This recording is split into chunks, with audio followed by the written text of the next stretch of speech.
Magandang hapon po sa inyo to our students, teachers, fellow parents here in NCR, Luzon, Visayas, and Mindanao, at sa abroad, Ecuador, India, Nepal, and Morocco, and to our Filipino participants from Vietnam, South Korea, KSA, Qatar, China, Hong Kong, Japan, Kyrgyzstan, and Oman. Thank you to everybody, to our almost 5,000 participants here online who wants to learn and share thoughts and insights as well. Our registration will be open until 4 p.m. later. We are already in our fifth session for those who are able to join us since the beginning of our PLDT Infoteach webinar series, gearing up for the new normal in teaching and learning. In partnership with the UP Open University, I'm Kat Diaz de Rivera of PLDT Public Affairs, Community Relations Division, and I'll be your moderator for today. I think you're wondering, Sir Mon Esberto, who is supposed to be our moderator scheduled for today and who is also the brains behind this webinar, is sending his apologies. He suddenly had to attend to an equally urgent matter at the moment, but he'll try his best to follow. This webinar series is being implemented as part of the current phase of the PLDT Infoteach outreach program. I'm sure many of you, our participants, are familiar with this program. The PLDT and UPOU have been partners for this program since 2012. Through this partnership, the program was able to produce 24,986 graduates, including teachers and students from different public schools nationwide. This data also include graduates from groups of women, senior citizens, and out-of-school youth in selected areas. I feel so proud of what the InfoTeach outreach program has become. The way InfoTeach outreach program is being implemented has changed over the years. When we started in 2004, the PLDT InfoTeach outreach program was a barangay-based program, a humble beginning, but nevertheless served the roots to which the current program model is strongly anchored. The PLDT InfoTeach outreach program is an ongoing commitment to promote digital lifelong learning. Amid the pandemic, we continue to empower you, our teachers, and our students by providing digital capabilities. In a way, we hope that our webinar series today will help pave the way for you, our teachers, fellow parents, and students alike to traverse digital learning with utmost confidence. We hope this helps you utilize online learning opportunities as well as digital solutions and tools. Allow me to give you an overview of how our webinar series will look like. Paano ba? We have organized our topics into 4 segments for our teachers, our learners, parents or guardians, and for the general public. We are privileged to have the UPOU's chancellor and faculty members to serve as our resource speakers. In each session, we have invited schools division superintendents from selected schools who provide their side of concerns, inputs, and share practical tips to fellow teachers on how best to implement the online learning. There are several topics being discussed which are up and open for everybody to key in their questions, comments, and inputs via our chat system and the UPOU Network's Facebook and the chat box in the UPOU Network's website. For the teacher segment, first 3 sessions of which we already covered. Today, we will be discussing about supporting online learners. Also, a session on cybersecurity will be available to the public on August 14. Moreover, parents are also given a special webinar on how to support their children as online learners this August 18. And because PLDT recognizes the vital role that the LGU plays in ensuring that the education sector can transition to digital learning with ease, we invited the local government unit representatives to join us on August 12. In this session, our partner LGUs will be sharing some of their best practices in preparation for the school year. All right, so a few reminders on the issuance of certificates for this webinar. As shown here on screen, you may scan the QR code or go to the bit.ly site indicated. The certificates will be automatically sent to those who completed their evaluation forms and were able to answer 7 out of 10 questions correctly. Kindly ensure to input the correct spelling of your name as well. Please don't forget to evaluate this event and answer the questions.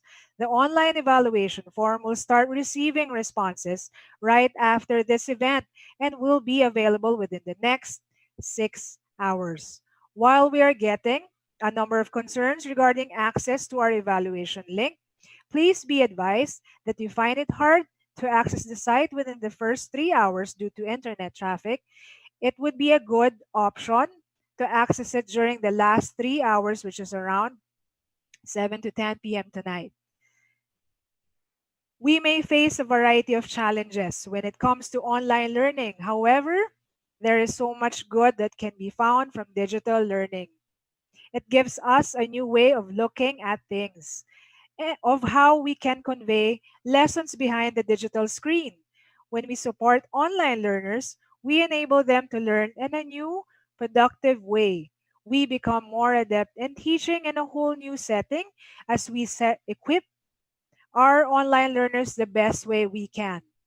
Here with us on standby are ASDS from the Division of Cebu Province, Dr. Leah B. Apau, who earned her Doctor of Education, major in Educational Management, and Master of Arts in Education with Administration and Supervision as her specialization from Cebu Normal University, appointed as full-pledged Assistant Schools Division Superintendent, and currently she is the Assistant Schools Division Superintendent of one of the biggest schools divisions of the entire country, the Schools Division of Cebu Province, Region 7, Central Visayas.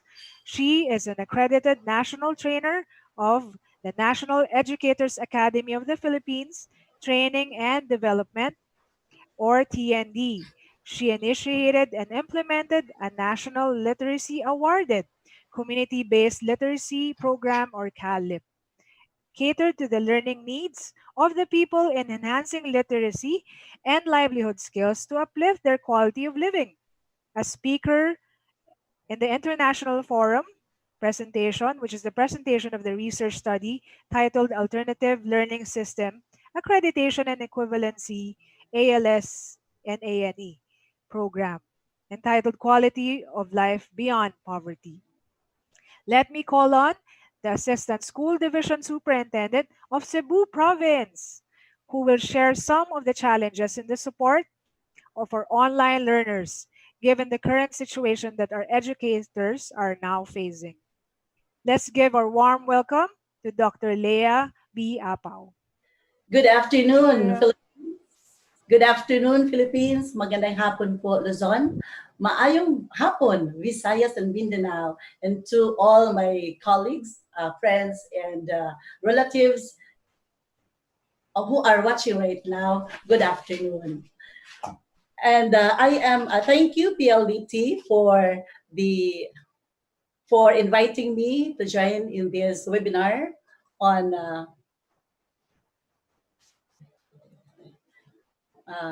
okay. Thank you, PLDT and UP Open University, for inviting me in this webinar for teachers supporting online learners and gearing up for the new normal in teaching and learning. And my warmest gratitude also to uh,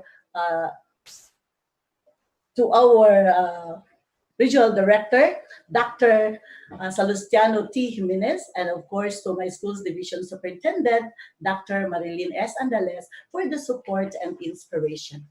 It is indeed an honor to share with you our initiatives in DepEd Cebu Province Division on how we support our learners to face this challenge posed by COVID-19 pandemic. Our division, headed by SDS, Dr. Marilyn S. Andales, assisted by the three Assistant Schools Division Superintendents, Dr. Esther A. Futalan, Dr. Cartesa M. Pirico, and yours truly, Dr. Leah B. Ataw, has pursued to raise the bar of its commitment to provide the best education to our 517,929 learners for school year 2020-2021. We are inspired by this mantra. Sa Sugbo, bata ang sentro sa serbisyo. Dasig Sugbo. Sugbo is a Cebuano term for Cebu. It spells out our core values. Sugbo, S, sincerity, U, unity, G, godliness, B, brilliance, and O, obedience. Like any other organizations and divisions, we always place God at the core of every endeavor that we have embarked on. In Cebu, we value convergence.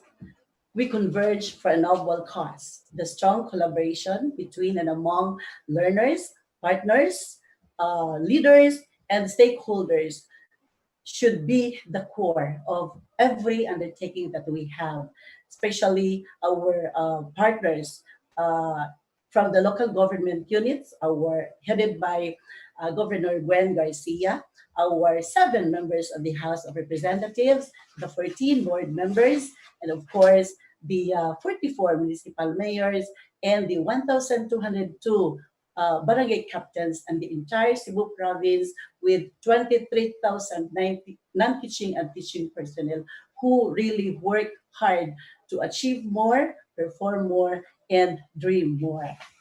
Their most treasured support gives us the confidence that our learners in both formal and alternative learning systems can be provided with the best education they truly deserve. In Cebu, we, of course, also value empowerment. The old proverb says, it takes a village to educate a child or to raise a child, and that becomes significant in Cebu Province Division, considering that it serves as the heart and soul of providing the best education to our learners despite this COVID-19 pandemic. Everyone is genuine and selfless in ensuring that every Cebuano learner can still continue learning. That is why we have here the framework of our collaboration and our convergence with the stakeholders, partners, DepEd personnel, and all those who can help us out in educating our learners. That is why we have this uh, home study program, home study intervention yielding academic success to really empower our partners and stakeholders to get involved in this journey. And another initiative we have here, Purok sa Sugbo, Tunghaan ko, or Purok sa Sugbo, Paaralan ko, that give the power to each member of the community to be engaged in educating our learners, because we know that in these times of pandemic, DepEd needs more partners, DepEd needs more stakeholders and who could be help us in the delivery of instruction. And of course, we also value uh, in bringing out the best in each Cebuano learner. Thus, we outlined different learning modalities, learning options, and platforms in our basic education learning continuity plan, such as we have online distance learning, synchronous and asynchronous. We have also offline distance learning via printed modular instruction. And of course, we have this face-to-face learning and blended learning. However, in our division right now, we we are focusing on two major learning modalities: the online learning modality, asynchronous and asynchronous, and the offline learning via printed modular instruction, considering that we are barred, no, based on the directive of our President Duterte to cancel the face-to-face learning modality until the vaccine is available. However, we are working hard for the TV and radio broadcast so that all those who don't have the chance to avail of the online learning and the, of course, with the printed material, they can also avail of the learning or the discussion or the delivery of the lessons through radio and TV broadcast. And to help our teachers and home tutors and learners facilitate effectively the online learning, we have the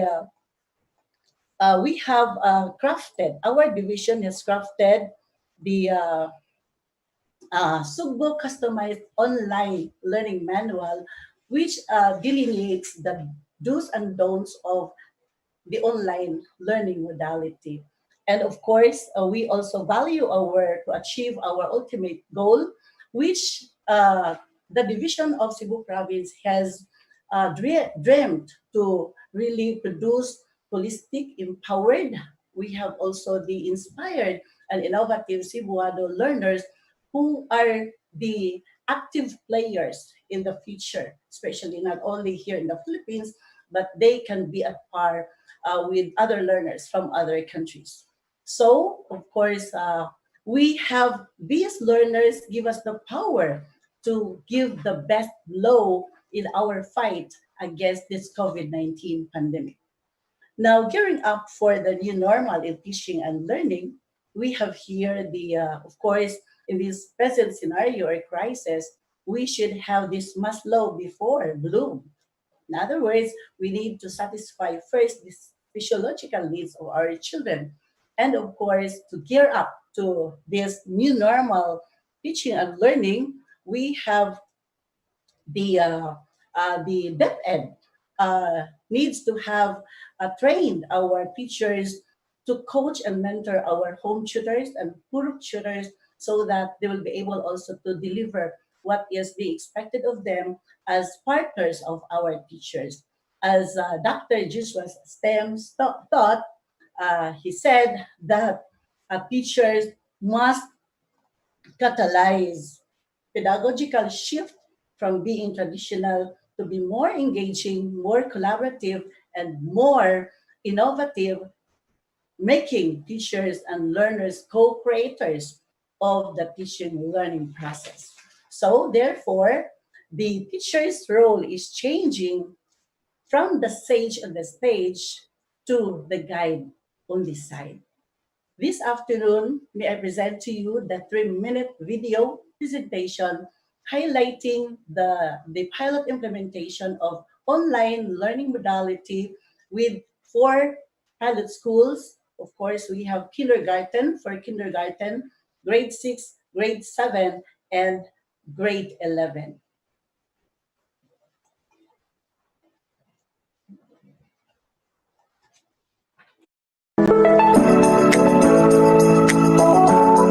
Karon atong kat-unon nga kita adunay pangalan.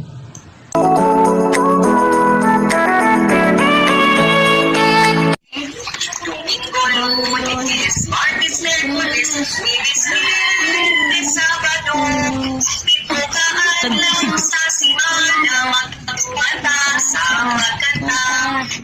Istorya, atong tubagon ang mga pangutanan.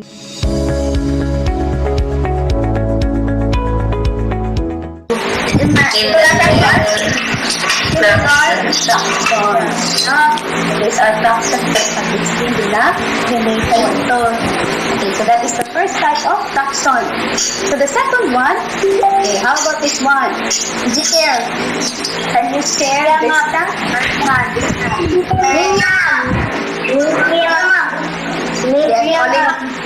I'm calling this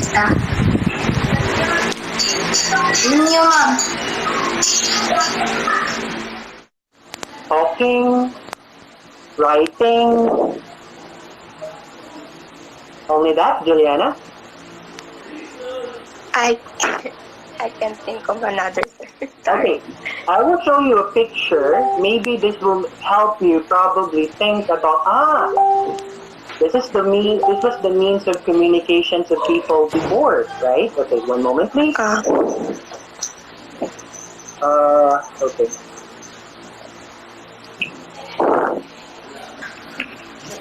Okay, so students, I would like you to look at your screen or to look at your screen, please. I'm sorry. So this is the evolution of communication. Okay, it means that it's how you see yourself. So ang iyong mga pagtanaw sa imong kaugalingon. An individual self-image is a mixture of different attributes, including our physical characteristics, personality traits, and social roles. On the other hand, when we talk about ideal self, this is how you wish you could be. So yung mga ipatandoy na mahimong ikaw. So I need to share in our classroom the link of the video. One finger, one finger, turn, turn, turn. Turn to a word. Okay, Rosiliano, how about the others? Okay, so Shane? Two fingers, turn, turn, Please follow. turn. A given word pair. Okay, thank you. If you think the picture and the word in each item are related. Handa na ba tayo? Pakitype ng letter Y. Filipino 7 unang quarter, mga akdang pampanitikan ng Mindanao ang ating pagtutuunang pansin. This time, talasalitaan ang ating pag-uusapan. Are you familiar with kasing kahulugan at kasalungat? 6 to 10 ay kasalungat. Lumalabas ang mag-asawa tuwing takip silim. Takip silim. Hating gabi. Katanghaliang tapat. Madaling araw. Papalubog na ang araw.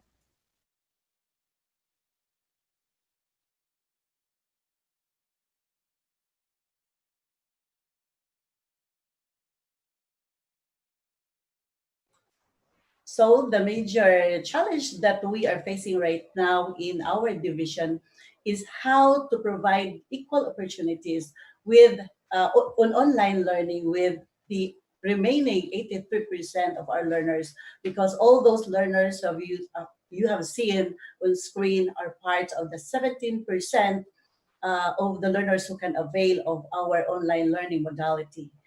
As Secretary Leonor Magtolis Briones said, we have to start with the children to give them courage, to give them initiative, to help them look at the problems realistically and continually have hope and confidence that we will overcome this.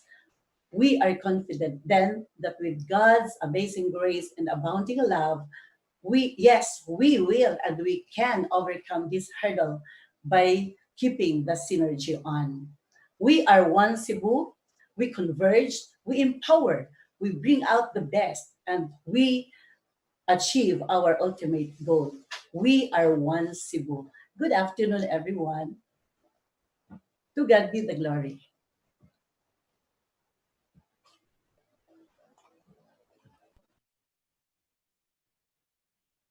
All right. Thank you, Dr. Leah, for that very insightful experience that you have shared with us. Kindly stand by, Dr. Leah, for an open forum in a few minutes. To everyone, kindly send us your questions through our UPOU Network's website chat box or through the UPOU Network's Facebook page so we could raise them up later in our open forum. For our resource speaker today, Dr. Juan V. Serrano, an associate professor of the Faculty of Management and Development Studies from the University of the Philippines Open University. She is current director of the UPOU Office of the Public Affairs. She obtained her Bachelor of Science and Development Communication from the University of the Philippines, Los Baños. She also earned her Master of Management major in Development Management and Doctor of Philosophy major in Development Communication from the same university. Over the last 2 decades, she has authored a number of international and national scientific publications, presented in various international and local conferences, and served as resource speaker in various trainings, seminars, and fora in various such areas such as open and distance e-learning, environmental advocacy, development communication, and educational technology, and other related fields. Now, to share with us further in insights and tips on how best to support our online learners, which would definitely help address the issues and challenges raised a while ago by Dr. Leah. Let's give our warm welcome in time for Dr. Joanne V. Serrano. Dr. Joanne? Thank you very much, Kat. Good afternoon, everyone, and I'm very happy to be part of this webinar this afternoon. Okay, so this afternoon I will be talking about a rather a very not very popular topics when I see the webinars conducted online. So we'll be talking this afternoon about learner support. And as I've mentioned, this topic is often a neglected topic in online and flexible learning. And I would like to put emphasis this afternoon how important this particular topic is. Okay. So when planning for your online and flexible learning, it is important to consider various components. So the first one is course design and development. Uh, a second one is teaching and learning, or the course delivery itself. The fourth one is organization and manage. The third one is organization and management, and the fourth one is learner support. And I know that many of you have been focusing on designing and developing your course materials, as well as preparing for the actual course delivery. And of course, the administrators are also looking into the organization and management as you adjust to new technologies, structures, processes, and policies. And based from my interactions with administrators and teachers from the previous webinars where I have been invited, many of their questions revolve around course development, course delivery, administration, and technical requirements. And not much attention is given to learner support. This is quite understandable since many of you are coming from residential schools or campus-based schools where most of the services are available to the students anytime. However, in an online and flexible learning, it is important to understand the unique demands of this mode of learning as well as the unique needs of the learners. In an online and flexible learning, there is what we call the transactional distance. This distance is not just the physical separation between the teacher and the learners, but also refers to the psychological distance. And this distance sometimes creates a sense of isolation due to the lack of interaction. And based on literature, this sense of isolation is linked with attrition, instructional ineffectiveness, failing academic achievement, and negative attitudes and overall dissatisfaction with the learning experience. Online and remote learners can easily feel isolated if they do not feel connected to both the school and the teacher, given the social context of learning. And this can negatively affect retention, and students may drop out of the subject or the program because they do not feel part of a community and may not be motivated to continue their studies. Now, closely associated with retention is student satisfaction with the subjects or courses offered online or remotely. If courses are not properly designed, students may experience frustration with courses which are offered online because they do not possess the skills needed to be successful. In fact, students' feelings of isolation can be compounded if they are ill-equipped to deal with the demands of studying remotely. And now, since your pupils and your students are used to the conventional mode of learning, many of them may really not possess the self-directed skill set yet, specifically those who are in the preschool and elementary level. And this skill set includes self-discipline, the ability to work alone, time management, learning independently, and the ability to develop a plan for completing their own work.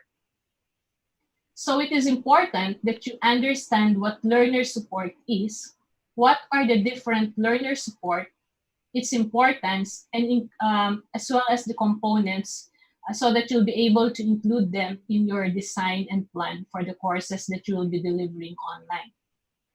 Now, let us take a look at some of the definitions of learner support. When we talk of learner support, it refers to a range of services both for individuals and students in groups which complement the course materials or learning resources that are uniform for all learners and which are often perceived as the major offering of institutions using open and distance learning. It's also defined as activities, which are those activities which are interactive processes that are intended to support and facilitate the learning process.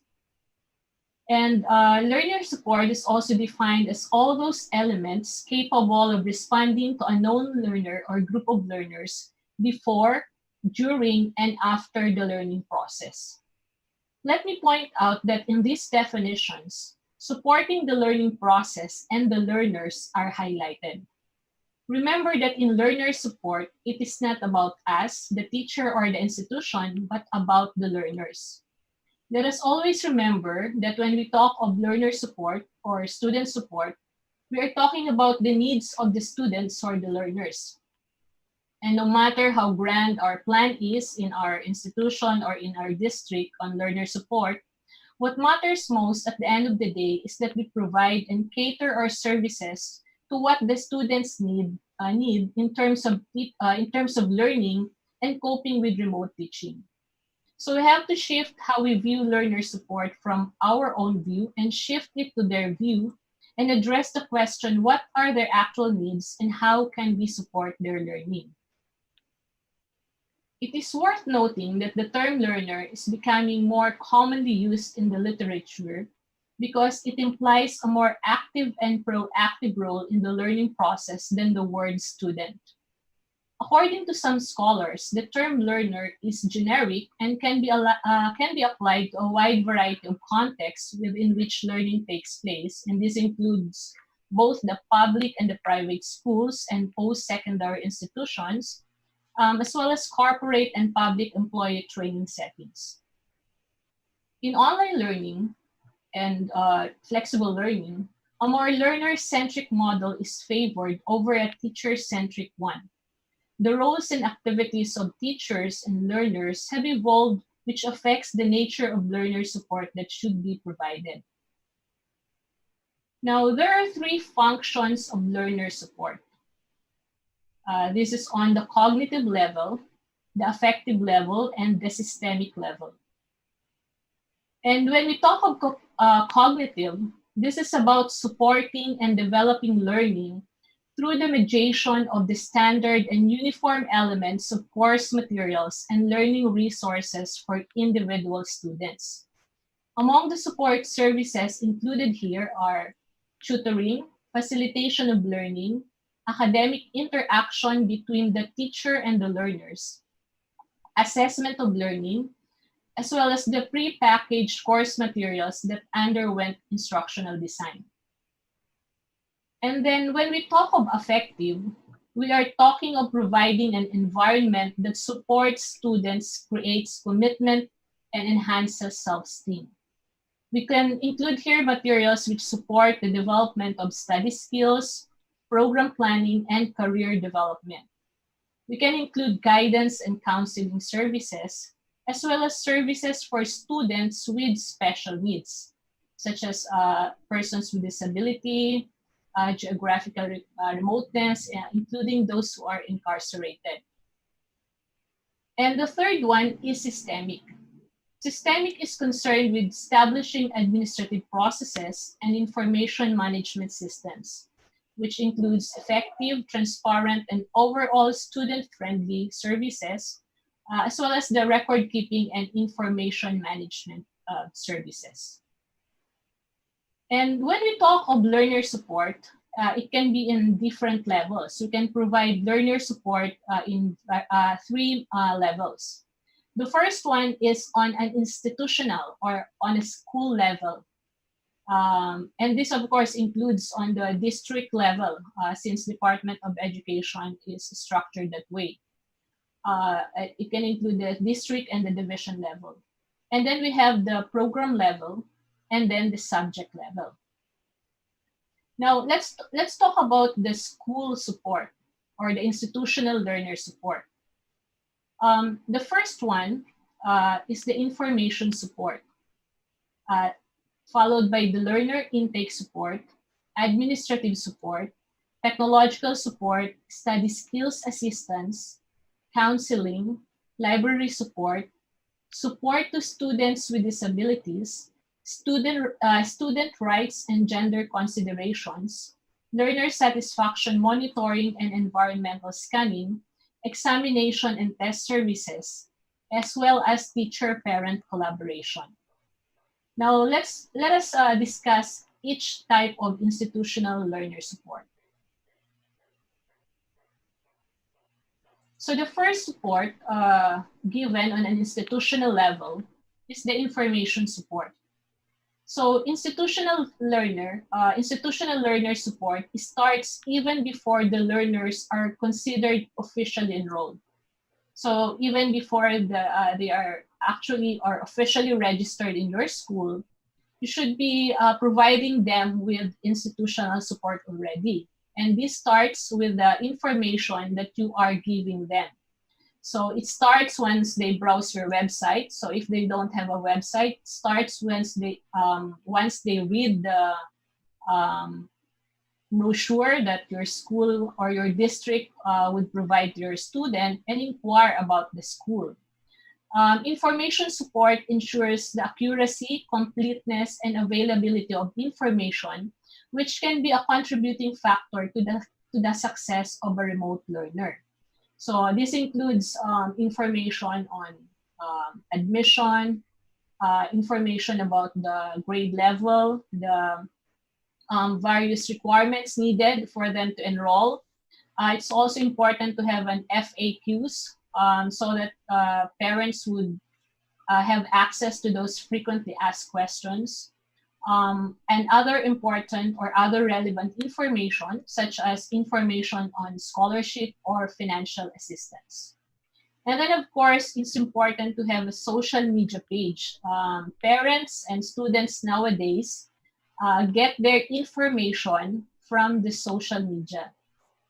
Almost all, even those who do not have internet connection, actually have social media accounts, specifically Facebook, because they're able to access Facebook even if they're just using mobile data.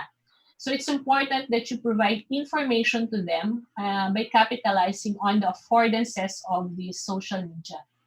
And then for some schools, especially those big schools, and this is something that probably Department of Education would think of, to have automated response such as chatbot or ticketing system, and as well as a help desk so that questions of students and parents would be immediately answered. Now, the key here is to ensure that the information are complete, accurate, and updated when they search the information from the website or from the social media page.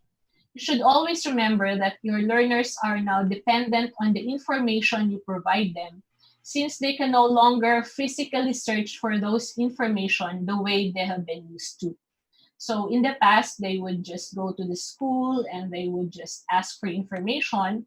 But now that we are doing everything online, remotely, everything should be available remotely as well. And then the second institutional support is the learner intake support. So this includes admissions. So for your newly admitted students, you need to provide support to them. So unlike in residential setting where students can come to your office, now that everything is done remotely, you need to come to your students and make sure that they know what they are supposed to do step by step.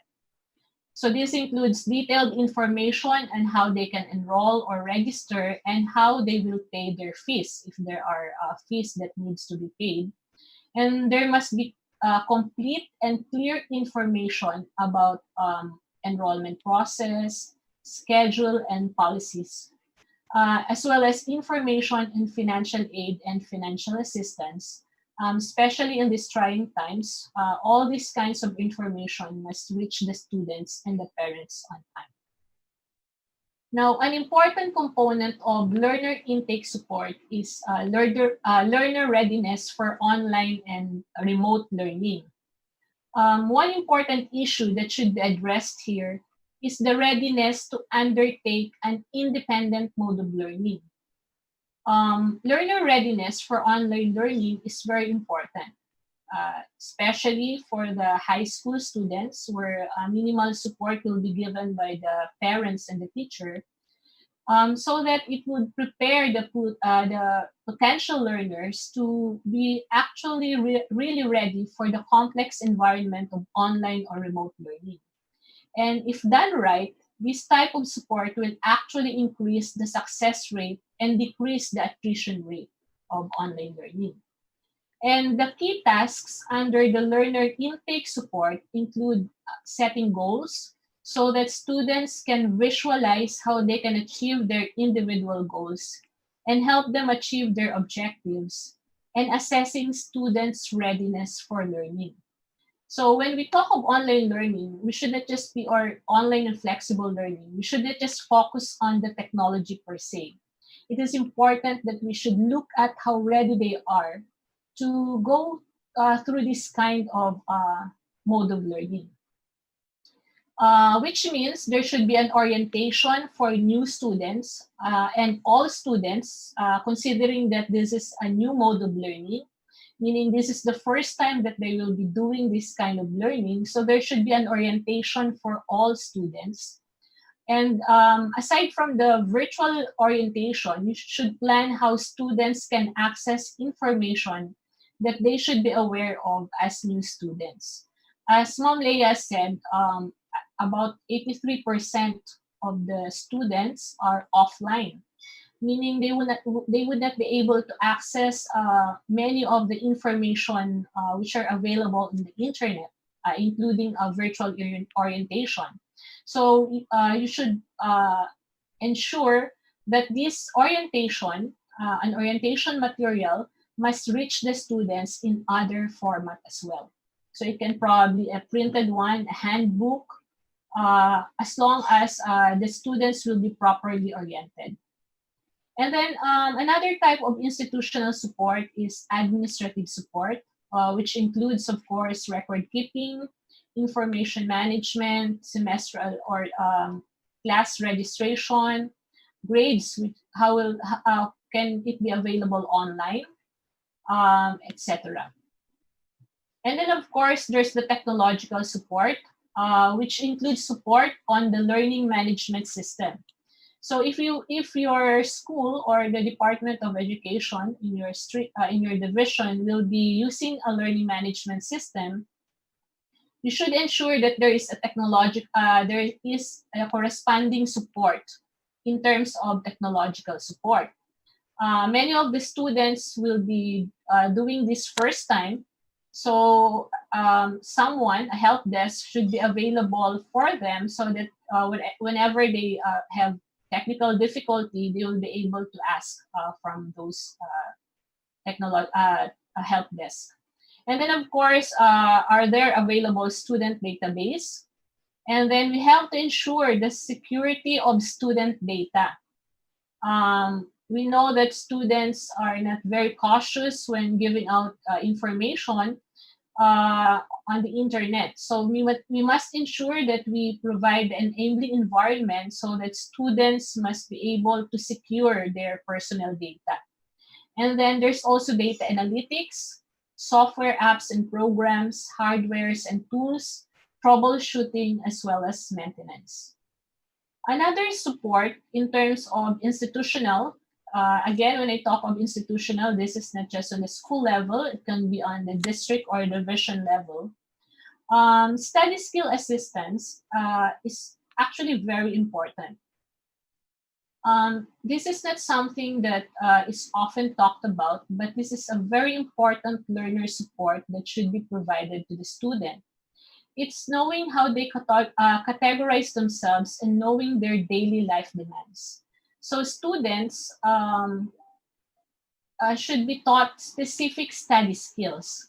Remember, they will be doing this on their own with the guidance of their parents or someone with them at home. But still, they should be given specific study set skills. So you have to adapt the study skill assistance to the context of your learners. We have to realize that most of the reason why students drop out boils down to problems relating to time management and study schedules. With this, we should provide them with materials that will assist them on how to manage their schedule. Since students will be staying at home and they will be in front of their computers or their tablets or their mobile phones most of the time, we do not know if they are just playing games or probably just surfing the net or chatting with their friends. So you must provide various forms of study skills assistance that will help in the development of time management and balancing educational pursuits with other life demands. We should also provide study skill assistance by teaching our students how to find reliable sources, making critical analysis of information from online resources, improving reading comprehension, annotating online resources, writing papers, and clarification of rules for citation and avoiding plagiarism. And we should also be providing study skill assistance on cyberbullying, digital security, and protecting data privacy. Okay. Now, another assistance is on counseling. Now that you will be providing online counseling, your counselors, the school counselors, need to retool and upgrade themselves on how to provide online counseling. How do you provide counseling when you lack all the social cues which are present during face-to-face counseling? So online counselor must be able to adapt to this new kind of scenario. And online counselor can develop online resources or probably handbooks that help students identify and address barriers to reaching their educational goals, interact with learners when intervention is necessary, and to work with other staff to ensure that processes and procedures enhance learning. And then, of course, there's the library support. Now, the major challenge in giving library support to online learners or remote learners is access. Online learners will not be able to access physical books that your school library offers. So you should ask if there are available subscriptions to online databases that will be able to cater to remote learners, or how will you be able to send the physical books to the homes of the learners? Okay. Then we talk about support to students with disabilities or differently abled students. So how will you now provide support to these students who are differently abled? So preparation of materials should consider assistive learning technologies and alternative format for learning and assessment materials. And then, of course, students should be gender responsive, uphold student rights, follow the student code of conduct, acknowledge ownership of knowledge, intellectual property, honesty, and integrity.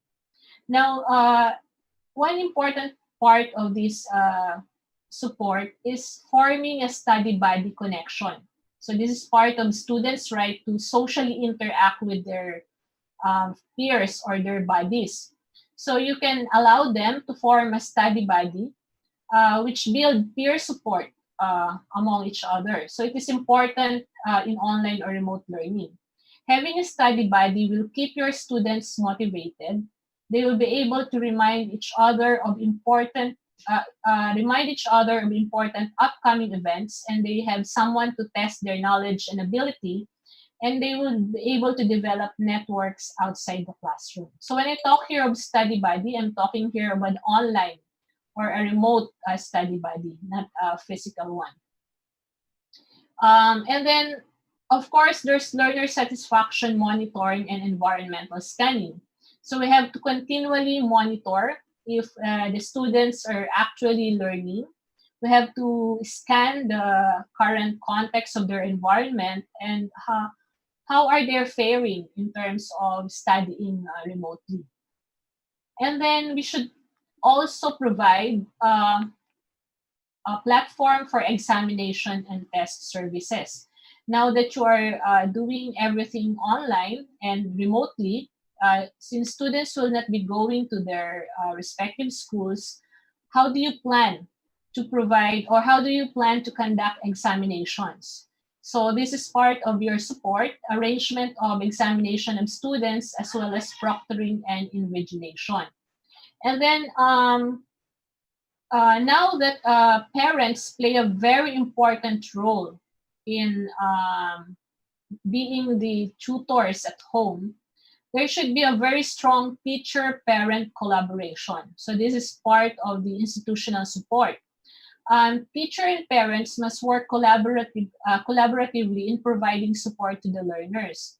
So aside from the trainings that you provide them, there should be a mechanism wherein the parent must always check in with the teacher, and the teacher must always check in with the parents, so that they'll be able to, compare notes when it comes to the learning progress of the students or the pupils. Okay, and of course, there's the program support. So this refers to the program advising.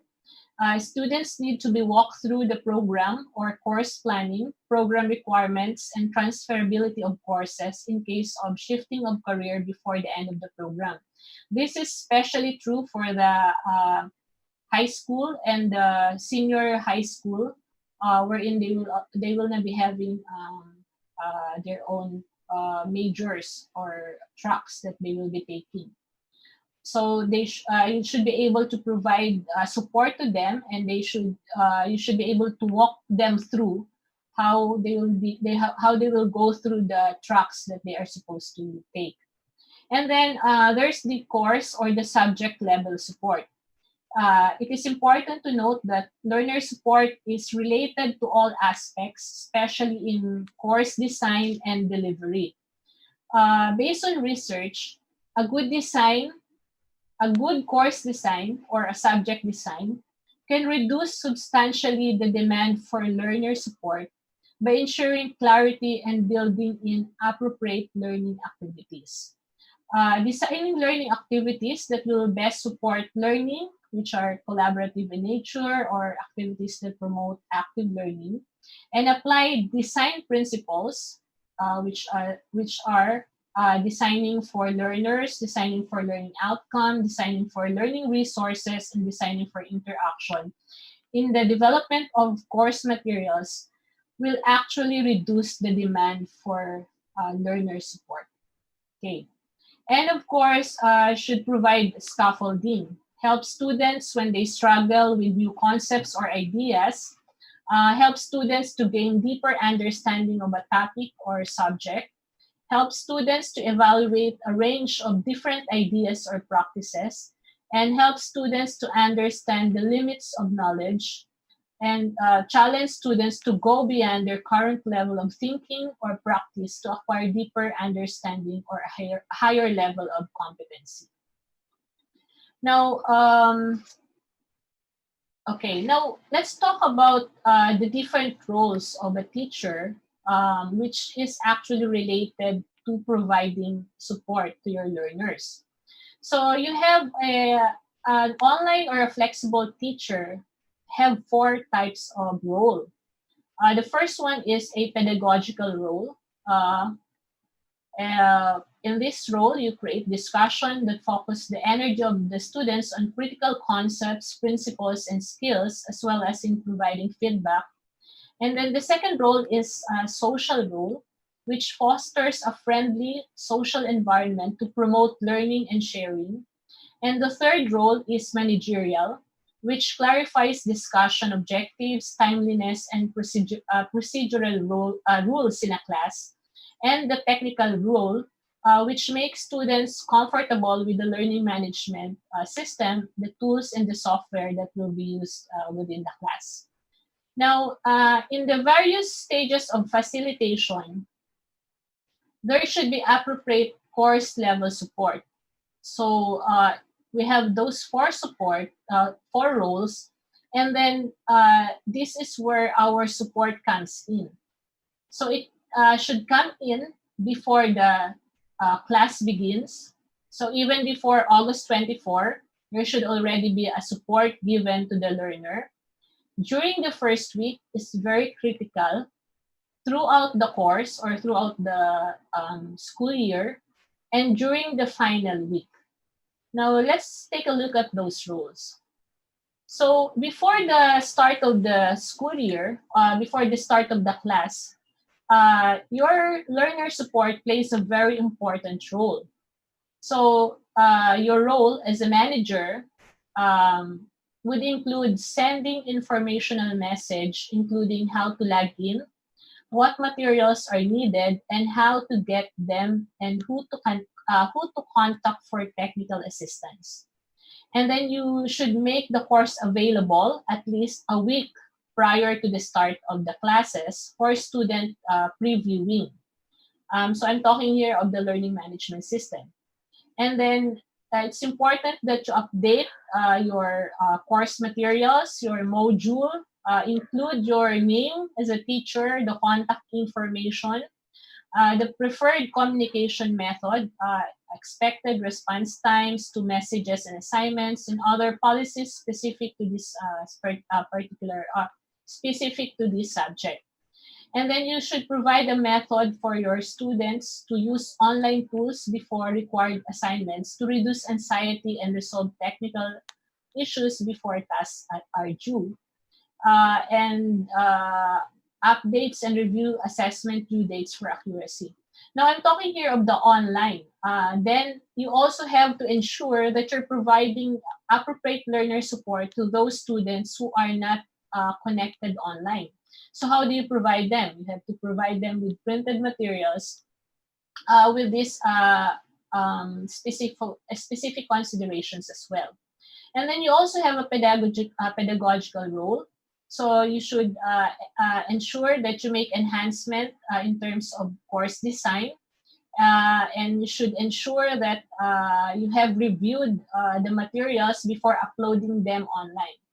And then in terms of technical role, as a teacher providing learner support, you should update the links to the learning resources and remove those who have dead or broken links.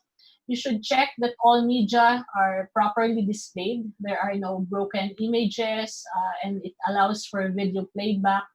And test the course navigation for accessibility and correct any accessibility problems.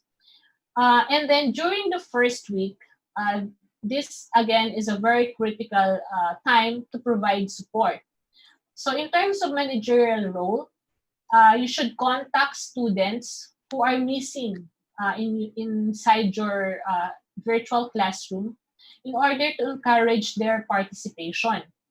And then you should minimize delays for students adding the course late to gain access to course materials and unenroll students promptly when they drop the course.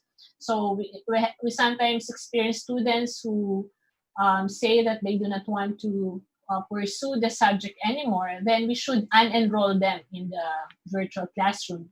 And then we should provide support information when needed.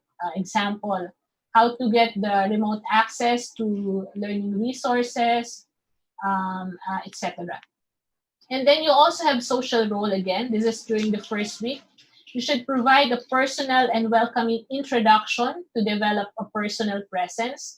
So I'm not just talking here of the synchronous, I'm talking here of the asynchronous, so that we'll be able to allow students who do not have a strong or stable internet connection to be able to participate as well. So as a teacher, you should have probably a video introduction or a letter of introduction in your course site, welcoming your students to your virtual classroom.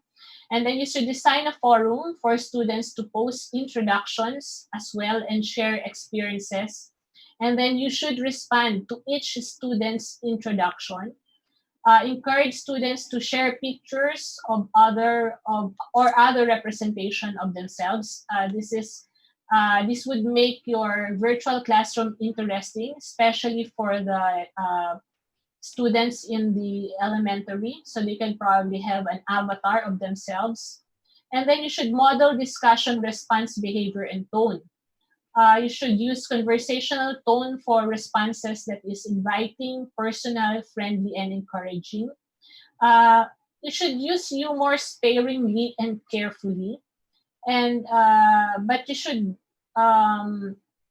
should also be careful in using emoticons.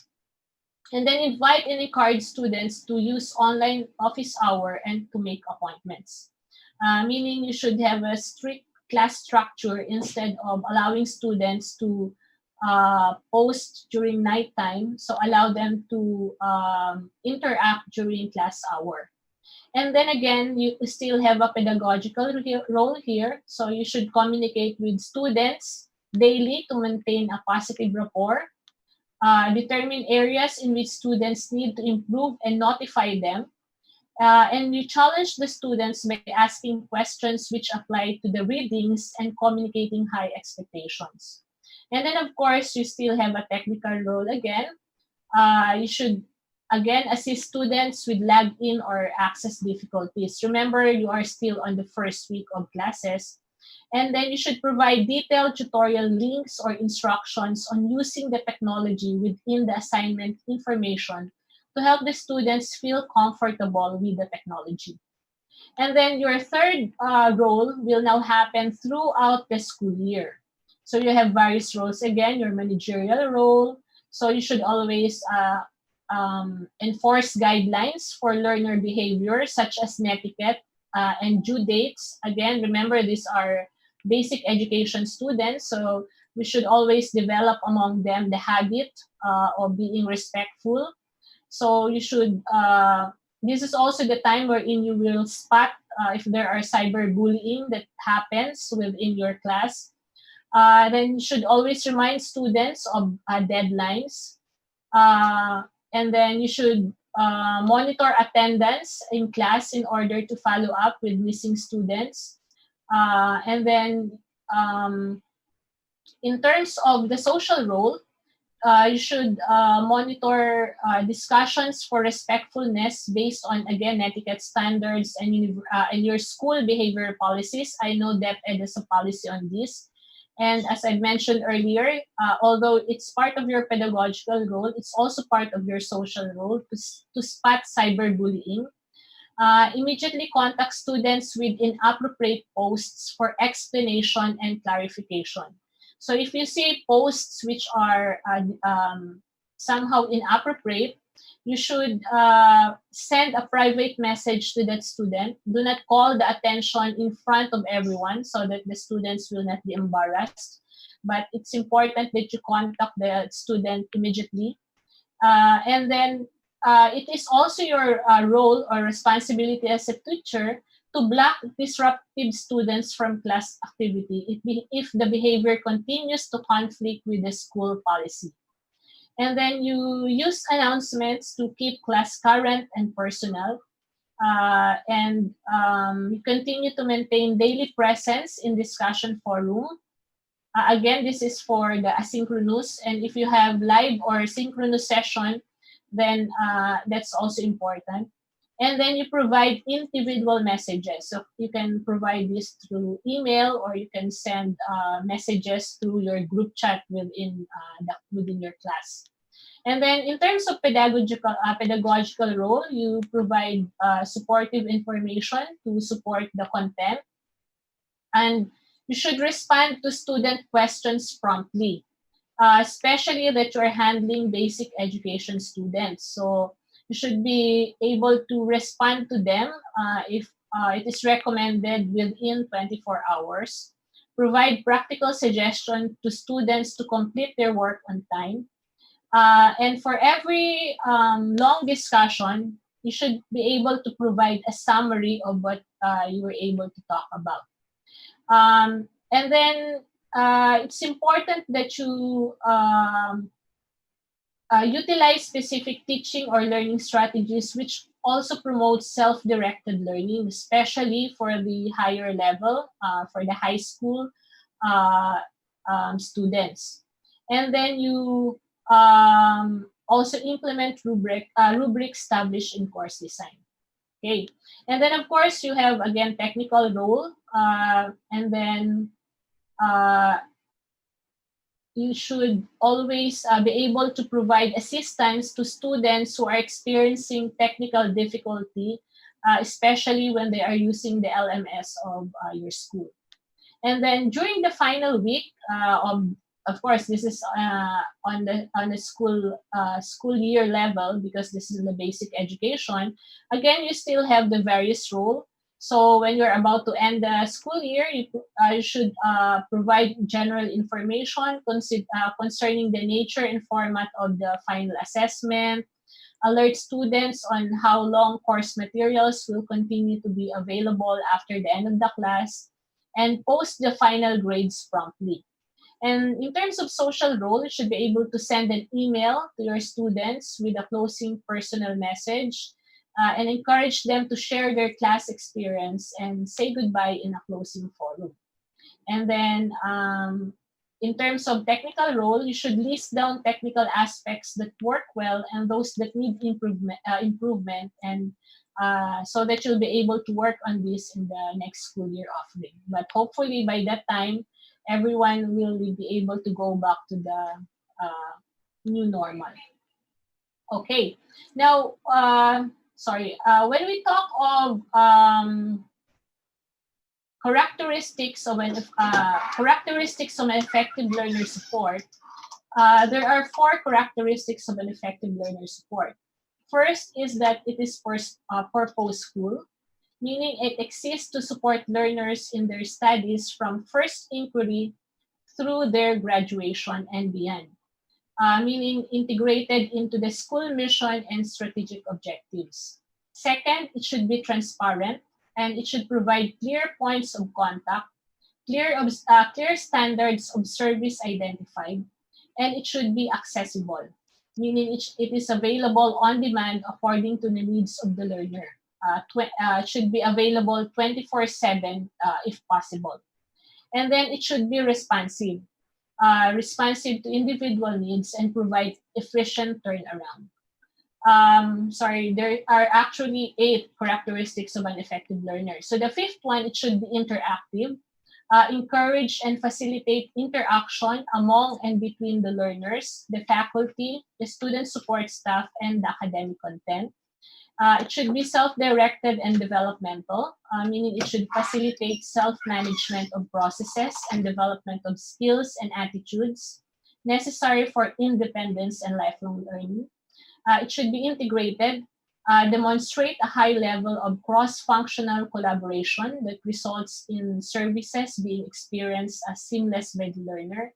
And of course, it should be open to change. It should evolve continuously to accommodate new learner populations, educational developments, economic conditions, technological advances, and findings from research and evaluation. Now, here are some steps to building an effective online learner support services. So it's important there should be a commitment from the school officials. From the district and the division levels to establish a system of learner support, create a cross-functional team to develop a strategic plan for student support services. So this can be offices for guidance, the registrar's office, the district supervisor, the principal, etc. And align the plan with the institutional mission and strategic directions. Clearly identified objectives to be achieved by making the transition to online student services and how achievement of these objectives will be measured. Example, improved satisfaction with services for all students, retention, skill development, engagement.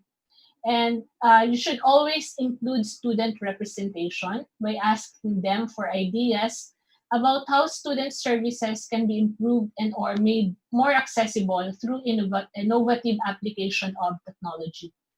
And then it's important that you collect any relevant information to be considered, including online learner characteristics, data about impact of existing services, student needs surveys, reports from the online teachers about need for referral points, research about future needs and identifying gaps in services. And of course, develop the integrated and seamless process and procedures for learner support services, as well as monitor and evaluate support services provided. Okay, I think that is the end of my presentation, and I look forward to a fruitful discussion with everyone. Thank you.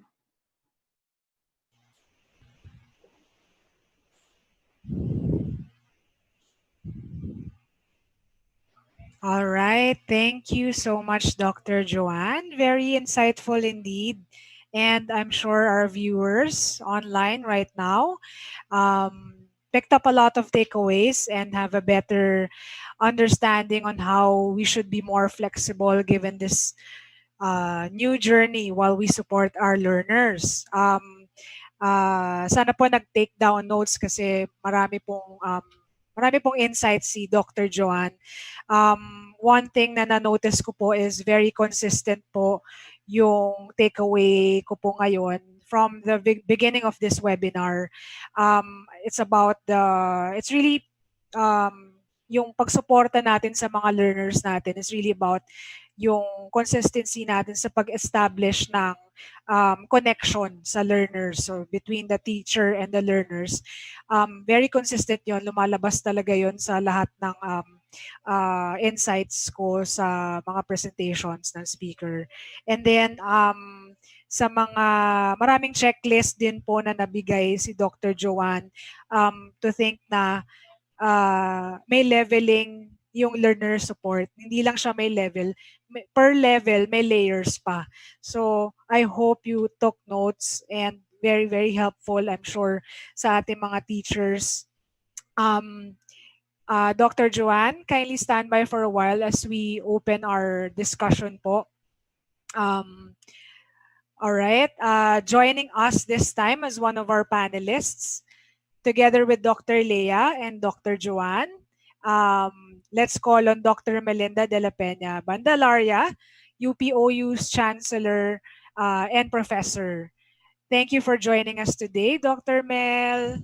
Yes, magandang hapon. Thank you very much, Miss Kat. And good afternoon sa ating guest SDS kay Ma'am Leah.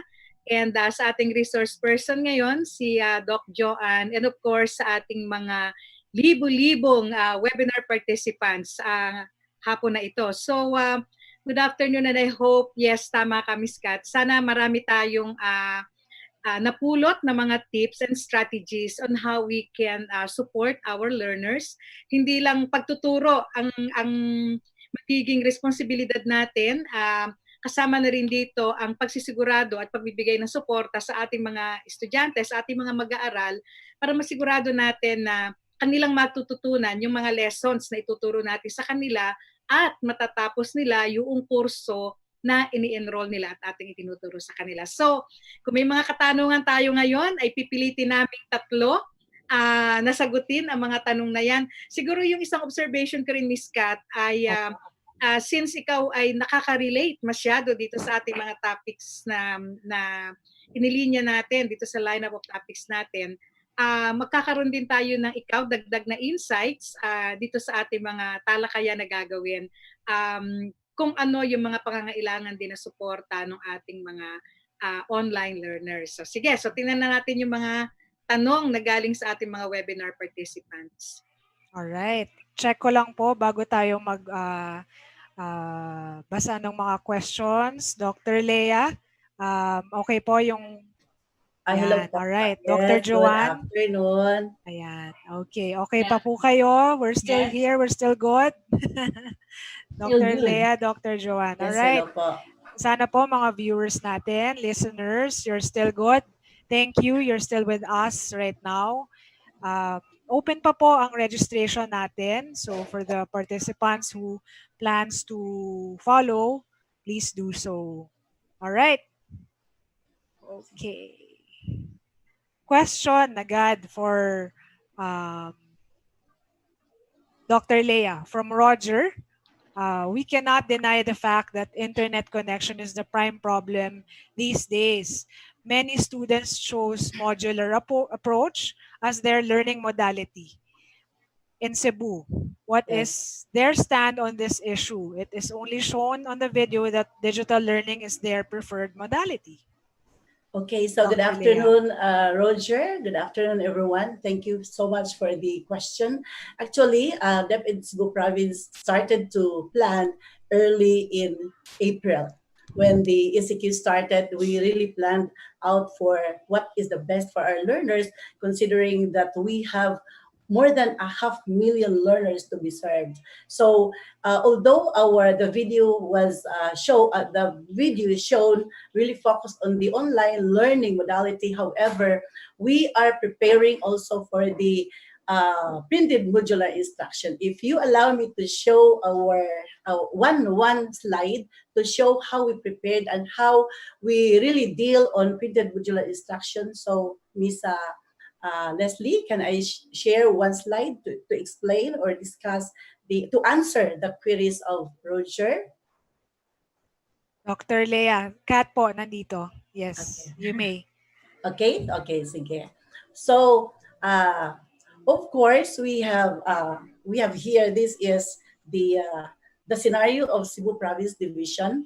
Only the only 17%, which I presented earlier, 17% of our learners availed of the online learning system, and this 83% of 444,567 don't have internet and tools at home.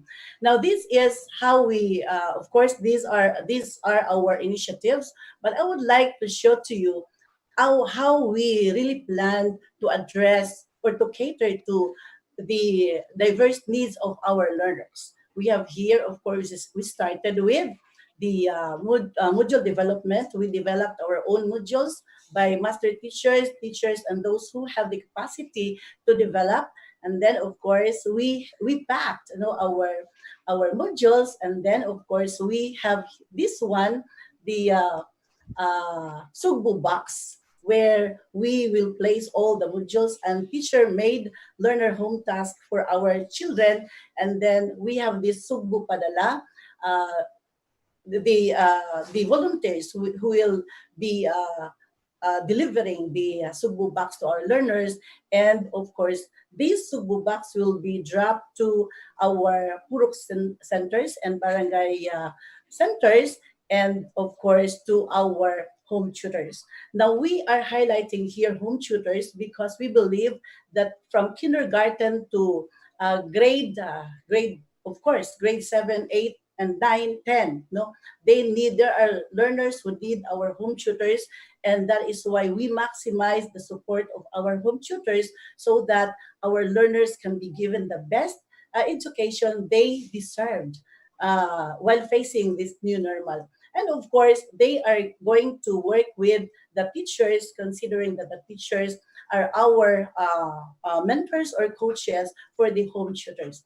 And we call this one, we have here the Hiyas sa Sugbo. No? So teachers and home tutors working together for our learners. So we really prepared for this, and we know that by August 24, our learners are ready because as of now, we have, as I mentioned earlier, that we have the pilot implementation, and the result it was the first pilot implementation. The result was so amazing and very encouraging and inspiring. And as of now, starting today until Friday, we'll have the second pilot run for our LDM or learning modalities, both online and printed modular instruction. I believe that Cebu province can really cater to all our learners both via online, synchronous and synchronous, asynchronous and printed modular instruction. And as I said earlier, I mentioned earlier that we are also working out for the himpilan sa Sugbo, the harnessing, no, everybody, no, everybody's competencies, especially our learners, through learning via audio or radio based instruction. And we are working for the TV broadcast. So this presentation really helps us to understand how ready we are, of course, with the support of everybody in the community. Home tutors is composed of barangay scholars. We have also the SK leaders.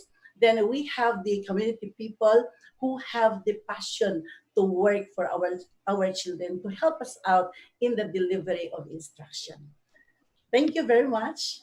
Thank you, Dr. Leah. Thank you for that comprehensive answer po and reply for Roger. Roger, I hope you're able to clarify po yung question natin. Before I proceed to the next question po, ano lang po actually, yung kay Dr. Leah, it's good na pangalawang dry run, magiging second dry run na po. Maganda po na nagda-dry run tayo kasi kailangan po natin ng practice. Dahil lahat to bago sa atin eh. So maganda po yan. Before I proceed to the second question, I'd like to acknowledge nakahabol po si Boss Mon Esberto here with us online. Hello. Boss. Good afternoon, boss. Hello, sir. My apologies, no? Medyo mahirap itong work from home. Mas maraming trabaho. Correct. Tama Agree. po. Pero sa sandali kang nakapagpakinig so far at marami akong napupulot kaagad. At natutuwa ako na yung ating mga guro sa Cebu ay nakapaghanda ng medyo in a very no? Kasi blended learning nga ito. It can be online, it can be offline. Kailangan humanap tayo ng paraan. Yun po. Thank you. Thank you. Agree po. Kasi lahat, Boss Mon, yung topic kasi natin right now, it's about teachers' point of view in supporting the online learners. Last time kasi, ang point of view naman is yung learner mismo. And then yung third natin naman, it's about sa parent side naman. So it's good na na-mention nung ni Dr. Joanne din kanina na it's really putting your point of view sa mga learners this time, putting yourself in the shoes of the learner talaga para magawa mo, ma-implement itong guidelines na sinishare ng ating mga speakers. Alright, so let's proceed to the second question. Okay. Alright, question from Catherine Ipil Tonakaw. Madam, how is seamless process and procedure manifested in learner support? Ayan. Sino pong gustong sumagot? The seamless process of providing support to our learners. So siguro yung from the academic to yung seamlessness noong proseso from the academic to the learner support function ng yung mga roles na diniscuss mo sa ng teacher sa pagtuturo at pagpo-provide ng learner support. Yes, thank you. As I mentioned, may different levels of support. But it's important that we really provide seamless, meaning sa tingin ng estudyante, hindi siya pinagpapasapasahan, ang tingin niya, planado ang ginagawang pagsusuporta ng institution at ng teacher niya. So on the institutional level, dapat cross-functional yung team natin. Ibig sabihin, may iba-ibang, galing sa iba-ibang opisina, pero they are functioning across with one goal, and that is to provide the learner support. So for example, yung guidance counselor office, office of the principal, ano pa ba ang mga office sa schools? And and other relevant offices. Pasensya na po, mas sanay ako syempre sa university. So, alam ko yung mga offices within the university. But in the basic education, so lahat po ng opisina at tao na nagpo-provide ng support, dapat po cross-functional team ito. Para ang estudyante or ang parent, for example, din nagtanong, hindi po siya pagpapasapasahan. Ibig sabihin, pag tinanong niya, prepared po ang isang institution to provide the answer para po ma-provide yung support needed by the student. Ganun din po ang teacher level support. Kailangan yung from academic to administrative ay seamless po yun. Na-mention ko kanina, there are various roles ngayon. Ang isang teacher who is doing a remote type of learning. Hindi na lang siya, sabi nga kanina ni Ma'am Leia, na sage on the stage. Ibig sabihin siya lang yung source of all information and knowledge. Ngayon, various roles na po ang gagawin niya. Meron siyang pedagogical role, so kasama yung content. Alam niya dapat yun. Meron siyang managerial role, so pag tinanong na paano ko po ba aralin to? So si home tutor, tatanungin si teacher. Dapat seamless yung pagbibigay niya ngayon ng support. Pati yung social and technical role, pag nagtanong dun sa online part, paano po ba ako mag-log in? Hindi na tatanungin ni teacher, teka lang po, maghahanap pa ako ng tatanungin ko tungkol sa matter na yan. So, dapat, yun po yung tinatawag nating seamless. So, konektado, integrated yung support, at hindi pinagpapasapasahan ng estudyante. Lalo po ngayon, because of this, the remoteness nitong nature ng ating ginagawa, meron pong sobrang feeling na anxious ang mga bata kasama yung mga parents. So, kailangan natin iparamdam sa kanila yung presence natin. That's why we are providing support to them. All right. Thank you, Dr. Joanne. Okay. Question po from Ma'am Maria Margie. What support should be given to pupils who will be in the modular distance learning? I guess na part ng presentation ni Dr. Lea to kanina. Siguro pwede tayo magbigay ng summary po para kay Ma'am Maria Margie. Okay, so good afternoon, Miss Maria Margie. Actually, we are really preparing for, as I said earlier, we have the home tutors who have the capacity to really teach or deliver, the teaching learning process at home.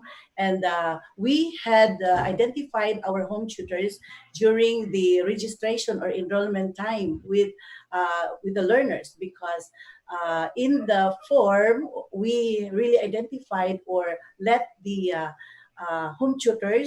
identified home tutors to be included in the profile of the learners. So there is no, as of now, the home tutors can give great task or role or vital role in helping our teachers in the delivery of instruction.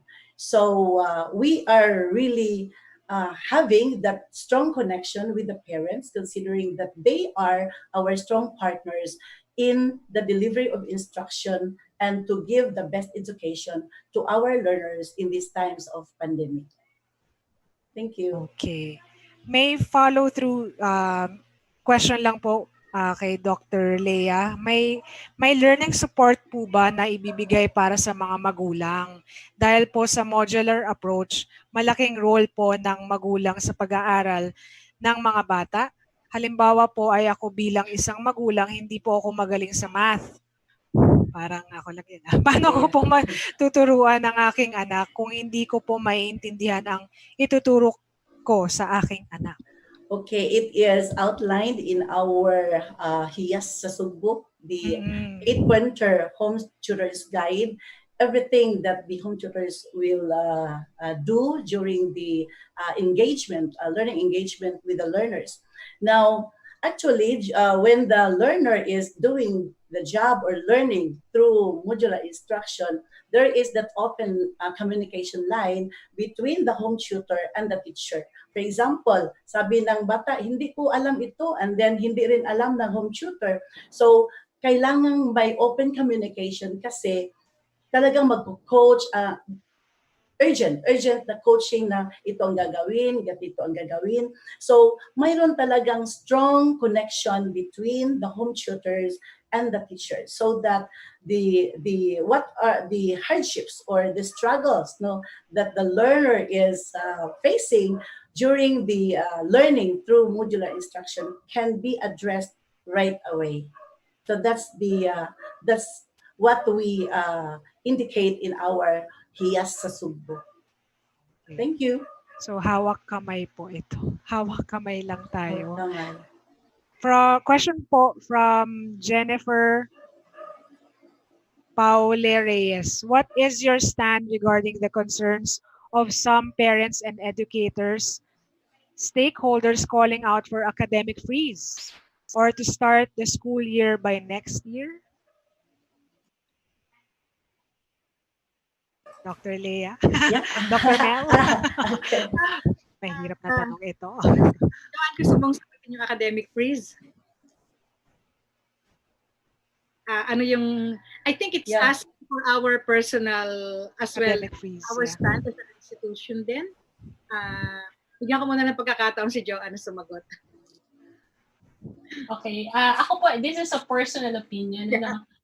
So, you know, 1 year is a long time. So, masayang naman po yung pagkakataon na makakapag-aral naman yung ating mga anak. Ang kailangan po natin dito kasi, kailangan natin isipin na we are in a crisis. So, kailangan natin, we have to forgive ourselves kung minsan may pagkakamali or hindi masyadong perfect the way we do things.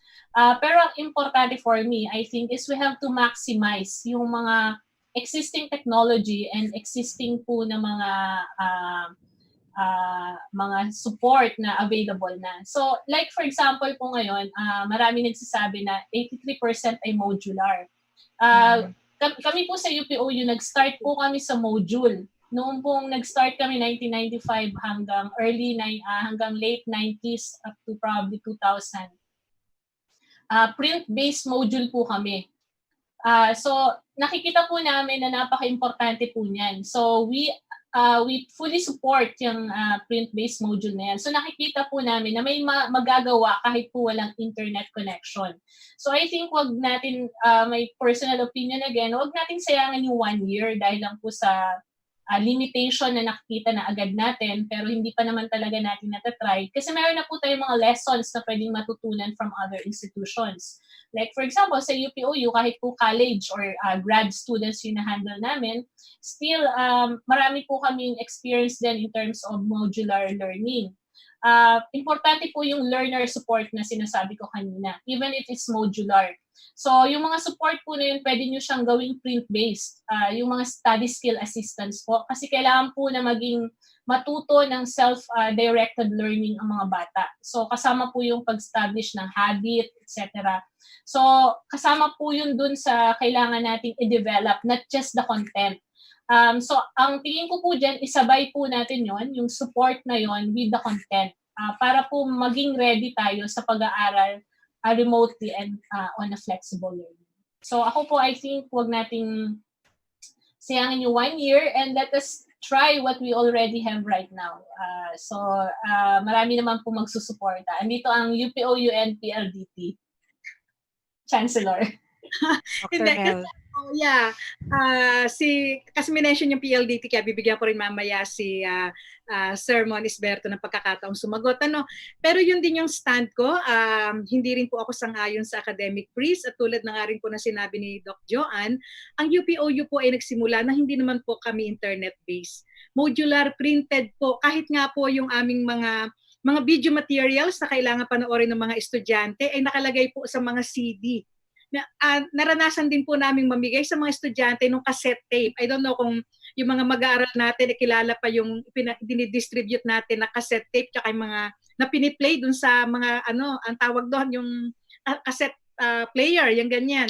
So, pwede pong ituloy ang pag-aaral. At tama po ang sinabi ni Doc Joanne, masyado pong matagal yung 1 taon para hindi natin i-engage yung ating mga mag-aaral dito sa proseso ng pag-aaral na kailangan, mas kailangan natin ngayon. At saka ang alam ko, ang DepEd ay may plano rin para maiwasan yung masyadong maraming academic loading dun sa ating mga mag-aaral. So, meron silang tinatawag na MELC, nawawala yata si Ma'am Lea, na pwede rin bigay ng dagdag na paliwanag tungkol dito. Alam natin kung ano yung mga priorities natin when it comes to ano yung ituturo natin.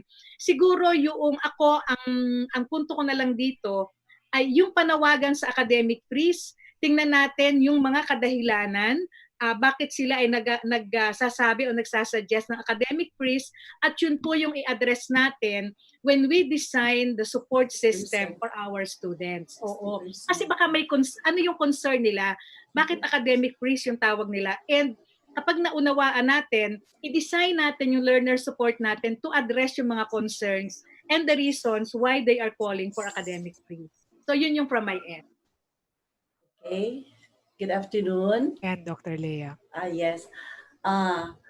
According to our Secretary Leonor Magtolis Briones, education must continue despite the adversities, despite the calamities, the ECQ and all. Why? Because we cannot allow our learners to stop learning during this pandemic. That is why the Department of Education, headed by our beloved Secretary, Liling Magtoles Briones, is working so hard, heaven and earth, just to make everything possible for our learners this year. Now, how we did it, of course, as mentioned by Ma'am Mel, that we have this MELC, most essential learning competencies, kinocompress yung learning competencies for the learners to learn during regular days, and then yung 40% of the learning competencies is being focused, no, for them to learn during this pandemic. That is why for us in the Department of Education, we are confident that we can deliver the best education that every Filipino learner deserves. Thank you. Sermon. Thank you, Dr. Lea. Do you have any reaction po dun sa question regarding sa academic freeze? Kung ano po yung stand po natin. Sermon, unmute po yung audio. Ayan, Okay. ayan. All right. Okay. Anyway, so I was about to say, I mean, the position that we have taken in this entire process is really, we want to support what the academic community want to pursue. Hindi naman kami ang academic experts, no? We are not the subject matter experts in this field. We do have technologies that can help. So our task is to understand what the academic community wants to do, and then to figure out how we can provide the best possible support given the circumstances. Now, the point is the circumstances are far from ideal. I mean, all of us are taken by surprise by this huge change that we now have to go through. So I think we have to be patient with ourselves, even as we push as hard as we can.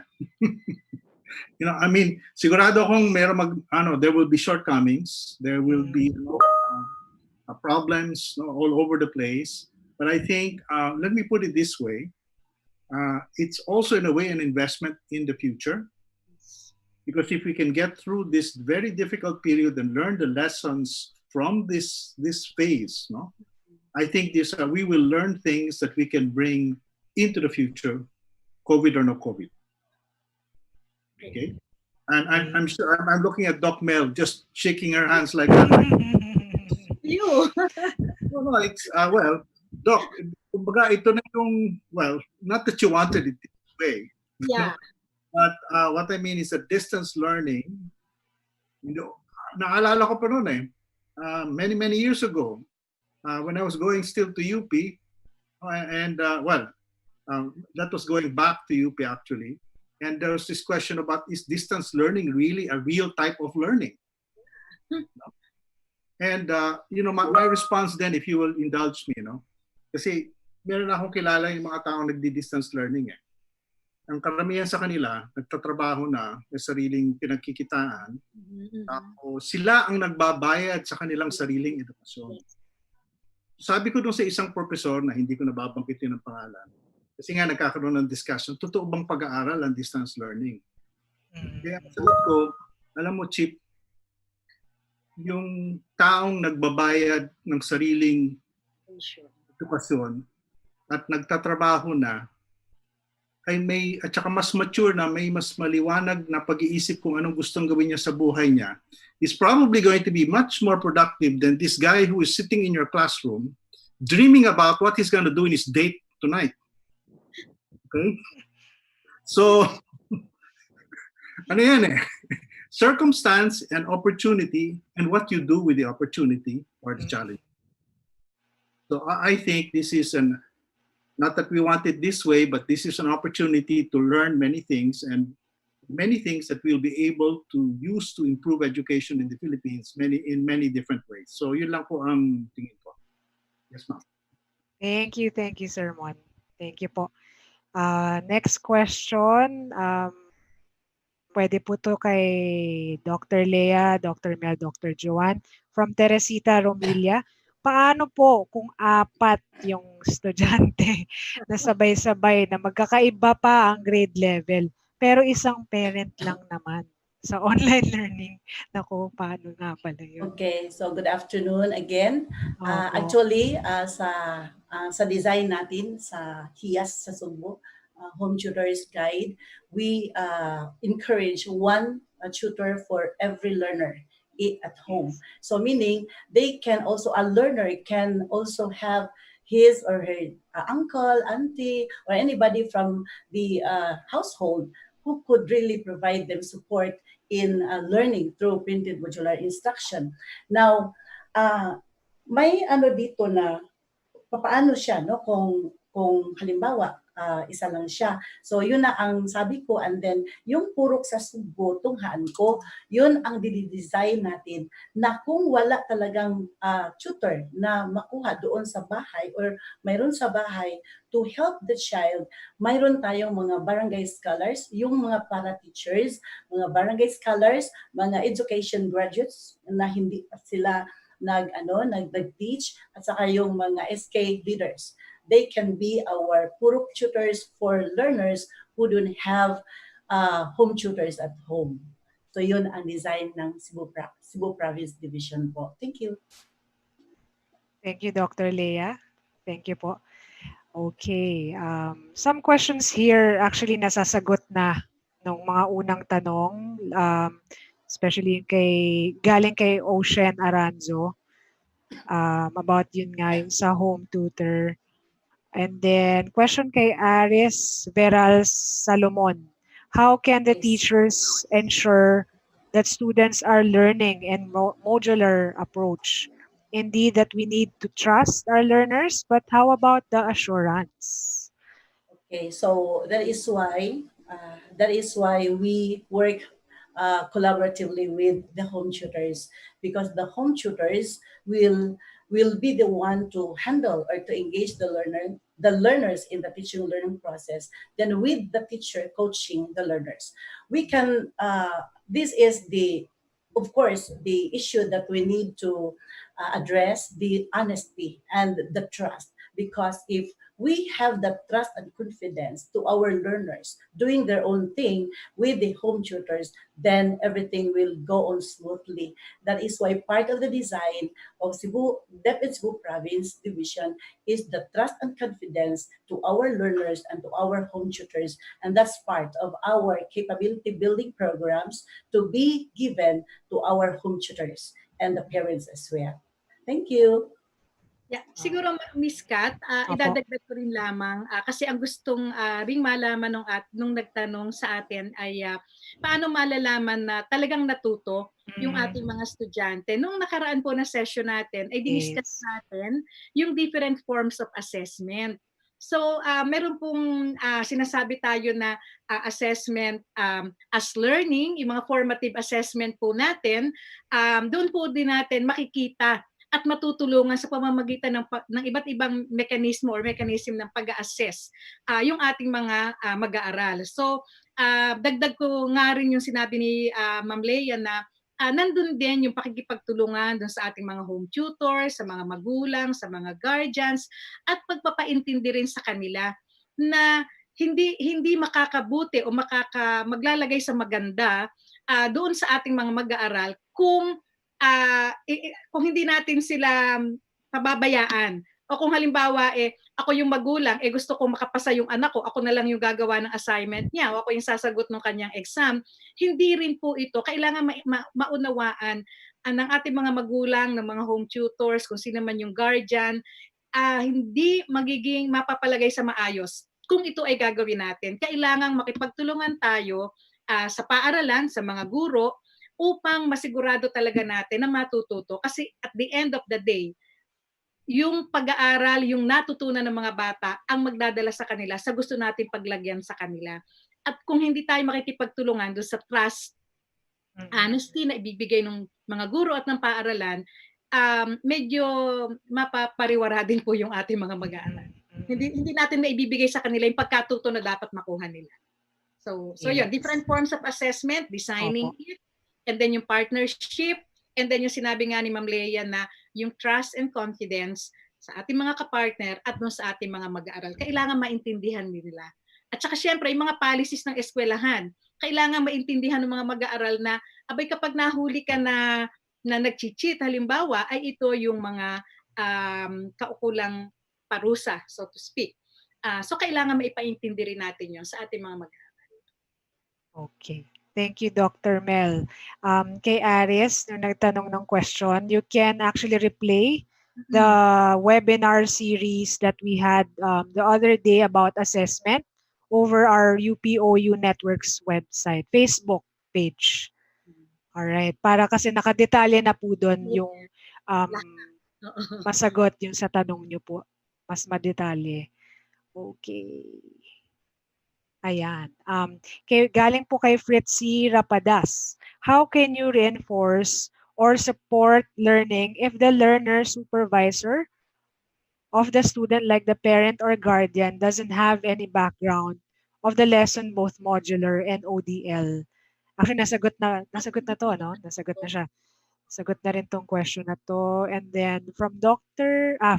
Leia, from Carmelita Gangozo, based from your dry run, what is the ideal maximum number of learner in one classroom? How do you schedule classes when there are 8 subjects and children should not be exposed in the internet for more than 3 hours? Okay, good afternoon again. Actually, we are not designing for a class interaction. We designed printed modular instruction as individual learning for the learners at home with the home tutors.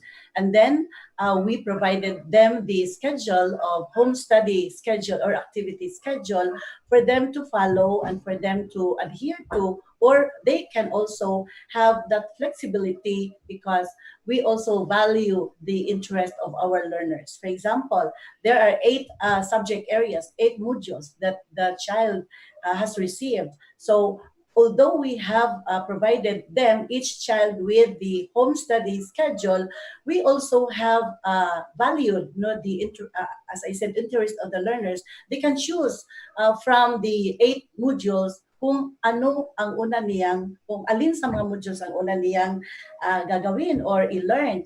And then, hindi naman tayo nag-design ngayon for a class, but our modules are being designed for an individual learning at home with the home tutors. Thank you, Dr. Leia. Question po from Rosemary Parado. Is it perfectly all right to make the first week of classes as a trial and error phase with respect to delivering support and learning?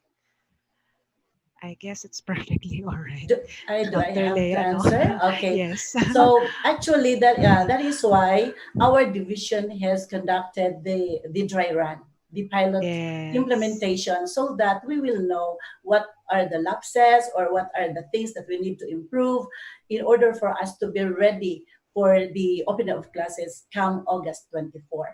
So the dry run or simulation is very important for us to adjust whatever things that we planned or whatever activities that we indicated in our basic education learning continuity plan.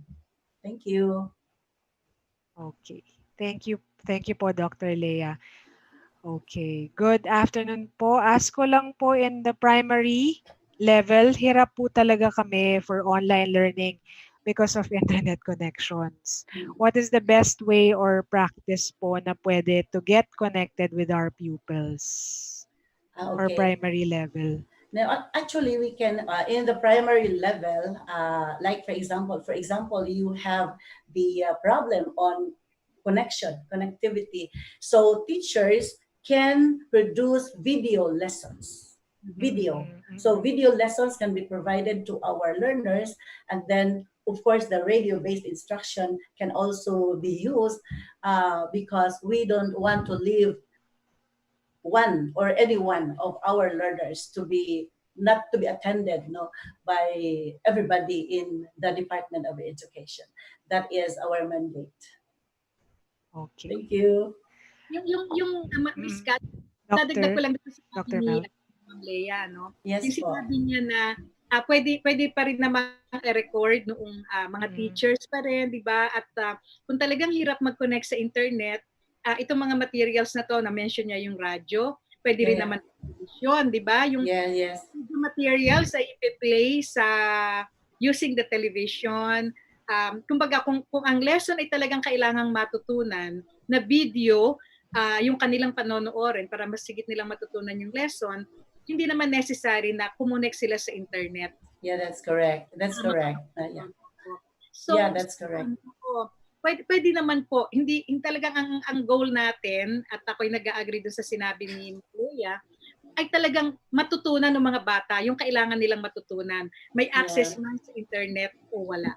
As pwede na rin po naman na digital pero offline yung technology. That's correct. Yeah, that's correct.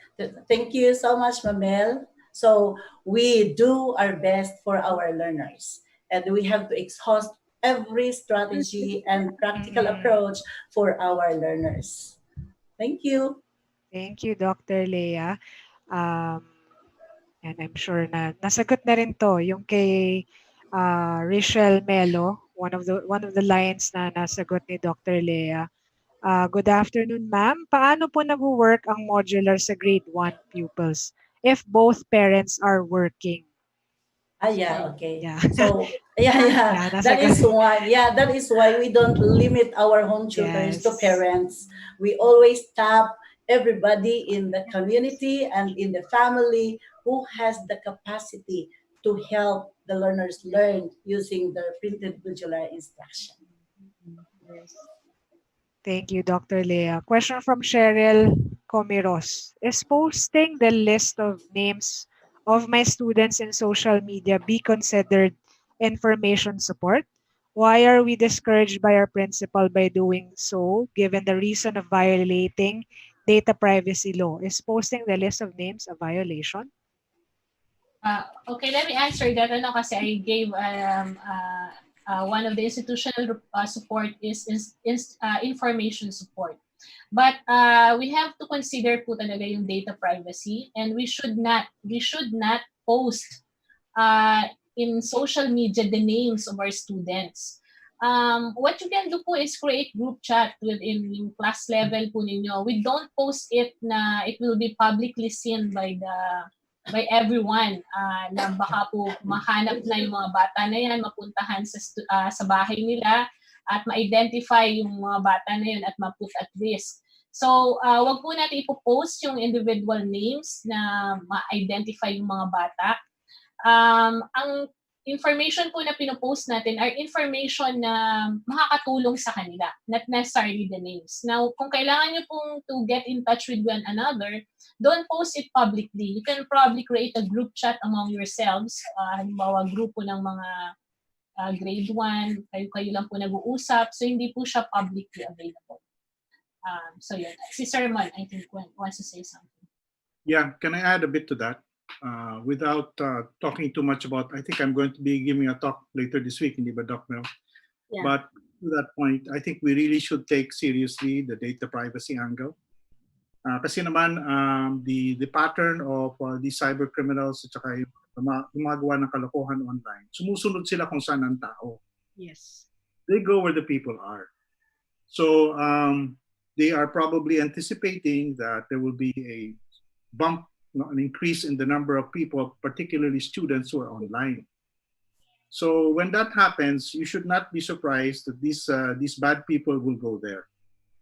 So we should take the necessary precautions to ensure that the privacy, particularly of kids, ay protected, while we are doing this important work of teaching them.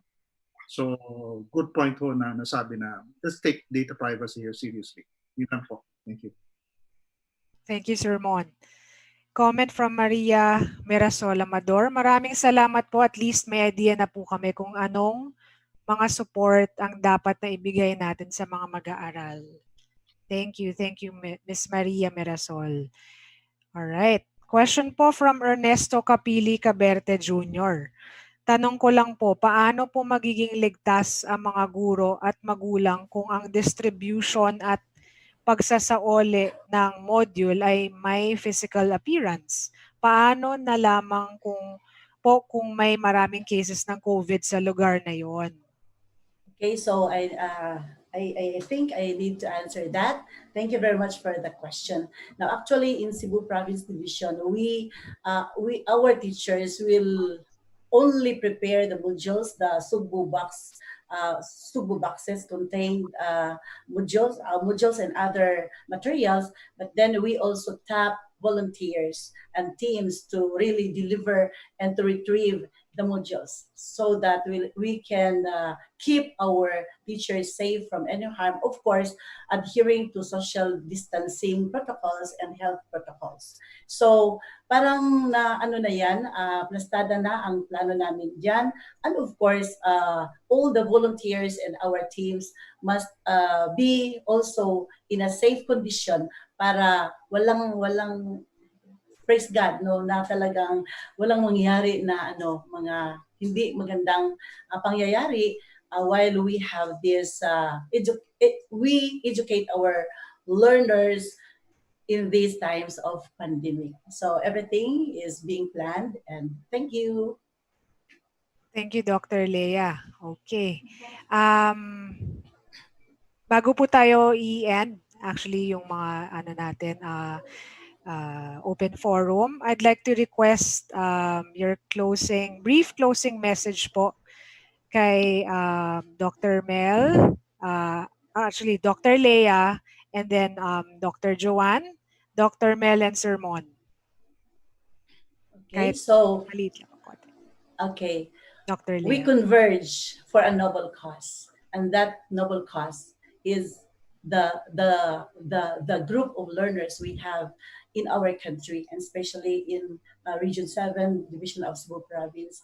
So we are doing this because we want to achieve our mandate, or we are really performing for the achievement of our mandate in the Department of Education to provide quality, equitable, accessible, and liberating basic education to all our Filipino learners. So with that, I am engaging everyone to be our best support so that we'll be able to deliver the quality basic education that all our Filipino learners truly deserve.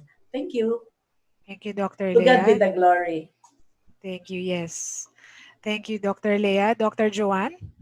Yes, I just want to take this opportunity to remind all the teachers, parents, and pupils that we are transitioning to a new mode of learning, new mode of teaching and learning. And so we should always have that flexibility and openness in mind. Huwag tayo masyadong running kasi parang gusto natin perfect lahat. We should give ourselves that flexibility na meron tayong konting pagkakamali. And it's important that we should always consider providing support to the learners and not just being too focused on the content and yung mga ano bang natutunan ng estudyante, meron ba silang natutunan, makakapasa ba sila. So we should also consider yung support, especially dito sa flexible mode, flexible learning na ito, na napaka-importante yung connection between the teacher and among the learners themselves. So yun lang po, and good luck to everyone. Thank you, Dr. Joanne. Dr. Mel? Yes, thank you very much, Miss Kat. Siguro ako, diretsong ang last message ko para sa ating mga guro, to our teachers who are with us now. Pwede nating sabihin na hindi naman masyadong nagbago ang ating role as a teacher when it comes to teaching. Kanina sinabi ni Ma'am Leia na from the sage on the stage, we will now be the guide on the side, but we will still be the architects of learning for our students. Kung noong tayo ay nasa classroom instruction, tayo ay nagbibigay suporta sa ating mga mag-aaral. Mas higit na kailangan ngayon ng ating mga estudyante itong suporta na ito, maaaring sa ibang pamamaraan lamang at different delivery mechanism. So, it is calling upon us, teachers, to continue our commitment and dedication in our craft, in our profession, and again, to making sure that learning and not just teaching will continue for our students, for our learners, and the kind of education, the quality education, sabi nga ni Ma'am Leia, that they deserve will be given to them even during this time of COVID-19 pandemic. So, mga guro, kakayanin po natin to. Sabi nga ni Ma'am Joanne, maaring tayo ay hindi maging perfecto sa una nating pagsabak dito sa bagong journey na ito, but I'm sure with our commitment, with our dedication, we will be able to do it and bring back, sabi nga ni Sermon kanina, bring back lahat ng natutunan natin kapag ka nag-classroom instruction na, or mas may improve pa natin as we continue to do our work as educators of this country. So, mabuhay ang ating mga guro, ituloy natin ang ating ginagawang pagsisikap upang higit na matuto ang ating mga mag-aaral. Maraming salamat po. Thank you, Dr. Mel. Sir Mon? Oh, well, parang alanganin ako dahil parang meron lang naman kami rito, hindi ba? Anyway. Hindi po. Ay, kasama po kayo dito kasi pareho tayo ng ibig gawin. Nagtitira ako, Doc Mel. Pero kasi looking you know, from a distance, no, in a way, no, kasi hindi naman kami nagtuturo, no. Nakikita naman namin kung gaano kalaki yung challenges na hinaharap ng ating mga guro at saka ating mga eskwelahan sa darating na panahon. Pero tulad ng nabanggit ko kanina, well, unang-una, talagang ito yung kailangan natin gawin. Pangalawa, although siyempre malaking bagay yung pangangailangan ng resources, itong discussion na ito natin ngayong hapon, pinapakita din yung napakalaking importansya ng creativity at saka flexibility. And it is to this creativity and flexibility in helping our students to learn that we will, I think, really make the breakthrough. Nakikita ko na ngayon na halimbawa, pwede palang gawin ng ganito. Kung hindi pwede dito, pwede dyan. And it's that kind of flexibility and creativity that will, I think, get us through. Ako naguhula lang ako dito, pero isa yung nakikita kong possible unintended benefit itong entire exercises. I think one of the things that will be promoted by this entire effort is to develop our students as independent learners. Mm-hmm. Not by choice, but by force of circumstance, na pipilitan talaga tayong to go in that direction, na talaga matuto yung mga bata, not only to learn a subject, but to learn how to learn. And if we get that kind of result, kung matulungan natin mas matulak yung ganong klaseng filosofiya or strategy sa pag-aaral ng mga bata, I think, you know, we will really help transform Philippine education in a way that we may not have anticipated but can bring long-term benefits to the kids and to our country. Yun lang po. Thank you very much. Thank you, Sir Mon. Thank you po. To Dr. Leia, thank you so much for accommodating us despite your busy schedule to be our guest today. Truly honored and grateful po Kami po as well as our participants here online are inspired by your insights.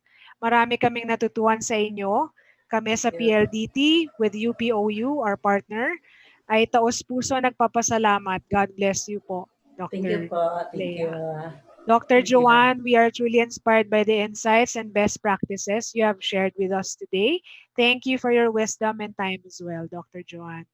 Dr. Mel, thank you for sharing with us every time your brilliant mind and your precious time today. Grateful and truly honored also being your partner in this program. Sir Mon, salamat po. Nakahabol kayo. Belated happy birthday. Thank you everybody for your participation. I hope you had a worthwhile and insightful afternoon.